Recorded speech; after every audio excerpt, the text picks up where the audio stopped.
Pemirsa, Mahkamah Konstitusi kembali tegaskan bahwa Wakil Menteri dilarang rangkap jabatan. Larangan rangkap jabatan ditegaskan Mahkamah Konstitusi dalam sidang putusan yang digelar pada beberapa waktu yang lalu. Gugatan ini dilayangkan oleh Juhaidi Rizaldi Rorington selaku Direktur Eksekutif Indonesia Law and Democracy Study. Namun Juhaidi meninggal dunia sehingga permohonannya tidak bisa diterima. Mahkamah Konstitusi Republik Indonesia yang mengadili perkara konstitusi pada tingkat pertama dan terakhir. Meski gugatan ditolak, MK menegaskan bahwa aturan yang melarang menteri rangkap jabatan juga berlaku bagi wakil menteri.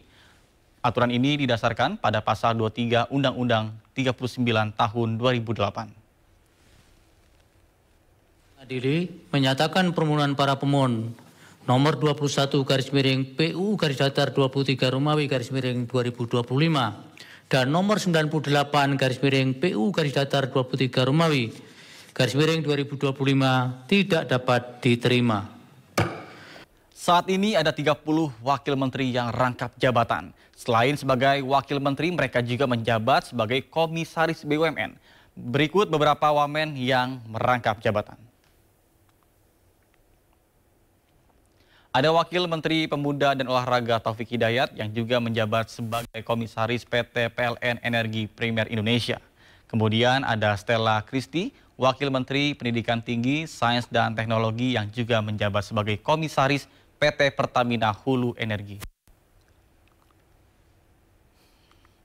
Selanjutnya ada Wakil Menteri Luar Negeri Arif Hafaz Urgroseno yang juga menjabat sebagai komisaris PT Pertamina International Shipping. Wakil Menteri Ketenagakerjaan Immanuel Ebenezer juga merangkap jabatan, dirinya menjabat sebagai komisaris PT Pupuk Indonesia. Kemudian ada juga Wakil Menteri Koperasi Ferry Juliantono, komisaris PT Pertamina Patra Niaga. Informasi lainnya pemirsa, kasus beras oplosan jadi sorotan dalam rapat kerja DPR RI bersama dengan Menteri Pertanian. Praktik curang yang merugikan negara hingga triliunan rupiah memicu desakan pengawasan lebih ketat di sektor pangan.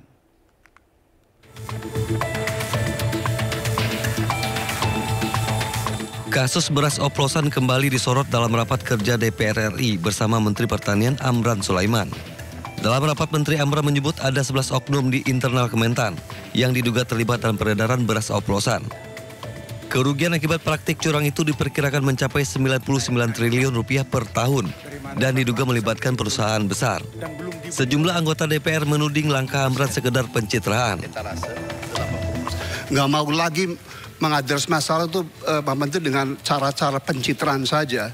Sekali lagi, you are smart minister gitu, kita duduk bersama gitu, kita harus address pada akar masalahnya, Pak. Kasihan bangsa ini, Pak, pengangguran membludak, kemiskinan kalau menurut Bank Dunia 68% gitu. Bapak orang kecil, saya orang kecil, orang nelayan, Pak, di lapang tuh benar-benar menderita rakyat ini. Kalau sekali lagi, kalau pemerintah cara bekerjanya hanya hangat-hangat tai ayam, setelah diliput TV itu udah selesai, itu berdosa kita semua. Namun tudingan pencitraan dibantah Amran Sulaiman. Amran menegaskan telah menindak para pelaku dan berkomitmen membersihkan sistem distribusi pangan. Yang kedua, bukan pencitraan, Pak.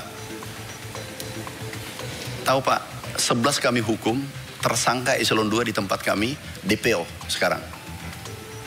Jadi bukan sampai untuk supaya dikenal publik, Pak. Yang tersangka minyak goreng 20, Pak. Pupuk palsu 3. Sekarang nih. Ini kami sudah kirim semua 212 ke Kapolri langsung tertulis. Nanti Pak Haris, terima kasih Pak Ketua. Kami laporkan tertulis juga, sampaikan. Itu paling bagus. Kami sudah menyurat ke Jaksa Agung, ke Kapolri, bukan pencitraan, Pak. Persoalan kasus beras oplosan juga disinggung Ketua DPD RI Sultan Najamuddin usai meresmikan kantor perwakilan DPD RI di Surabaya, Jawa Timur. Ia meminta pengawasan diperketat di sektor produksi dan menyarankan pembentukan tim verifikasi mutu secara rutin. Itu kan memang eksekutif sedang memantau itu ya, tapi kalau dari kami akan melakukan pengawasan. Karena memang yang melekat di DPD itu salah satu fungsi konstitusionalnya itu adalah pengawasan. pengawasan. Nah, kita akan mengawasi dan tentu kita akan menyarankan ke depan bahwa dan ini kan stakeholder pengawasan juga kan banyak sekali, bahkan ada satgasnya. Kita akan sampaikan kepada satgas bahwa praktek-praktek seperti ini tentu tidak boleh terjadi. Diharapkan kasus beras oplosan yang meresahkan masyarakat ini menjadi alarm bagi Kementerian Pertanian agar semakin memperketat pengawasan dan penegakan hukum. Tim Liputan iNews melaporkan. Istana menegaskan pemerintah tidak akan serta-merta mengambil alih lahan HGB maupun HGU yang tidak terpakai selama 2 tahun. Kepala Kantor Komunikasi Presiden Hasan Nasbi menyikapi pernyataan Menteri Nusron Wahid yang menyebut pemerintah akan mengambil alih lahan-lahan terlantar dan mengalokasikannya untuk organisasi kemasyarakatan agar tidak terjadi konflik agraria. Hasan menjelaskan pemerintah hanya akan bertindak sesuai dengan dasar hukum, yaitu Peraturan Pemerintah Nomor 20 Tahun 2021 dengan mekanisme yang jelas termasuk masa tunggu dan 3 kali peringatan. Mungkin saya jawab secara umum. Jadi semangat pemerintah, yang pertama, semangat pemerintah adalah supaya tidak ada lahan-lahan yang terlantar. Lahan-lahan terlantar ini juga bisa juga menimbulkan konflik agraria. Karena dibiarkan sekian lama, ada orang yang menduduki, kemudian terjadi konflik agraria. Tapi pemerintah tidak akan serta-merta melakukan seperti itu karena ada masa tunggunya sekian tahun, ya, ada peringatannya, 3 kali peringatan supaya lahan itu tidak ditelantarkan. Dan ini dasar hukumnya ada peraturan pemerintah tahun nomor 20 tahun 2021. Jadi bukan kebijakan baru. Dasar hukumnya sudah ada.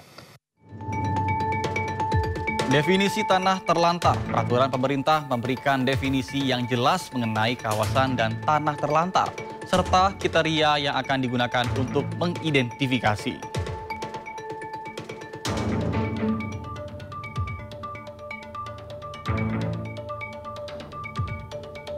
Peraturan pemerintah juga mengatur proses penertiban kawasan dan tanah terlantar, termasuk tahapan evaluasi, peringatan, dan penetapan.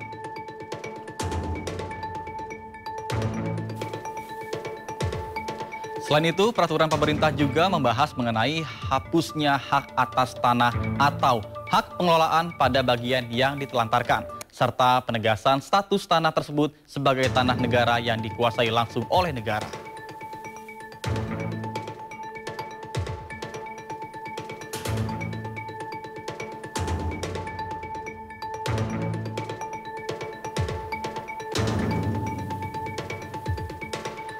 Peraturan pemerintah mendorong pemanfaatan kembali kawasan dan tanah terlantar untuk kepentingan umum seperti pembangunan perumahan, infrastruktur, dan kegiatan ekonomi lainnya.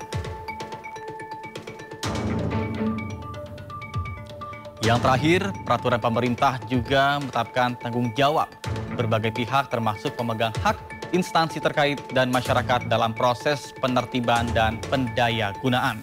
Dengan adanya PP ini diharapkan dapat tercipta kepastian hukum dalam pengelolaan tanah serta mendorong pemanfaatan optimal dari kawasan dan juga tanah yang selama ini tidak produktif.